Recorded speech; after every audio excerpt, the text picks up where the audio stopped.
Timothy అను నిన్ను ఇది మొదలుకొని మన జీవితాంతం వరకు దేవుని పరిశుద్ధ నిర్ణయము చొప్పున మేలుకైనను కీడుకైనను కలిమికైనను వ్యాధి అందును ఆరోగ్యమందును నీకు లోబడి లోబడితే తిరుగుతావు.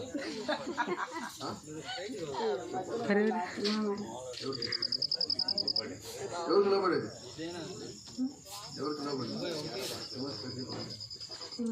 నీకు లోబడి నిన్ను ప్రేమించి సంరక్షించుటకై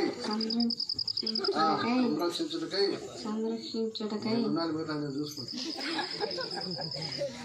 పెళ్లి భర్తగా చేసుకొనుచున్నానని సంఘం ఎదుటను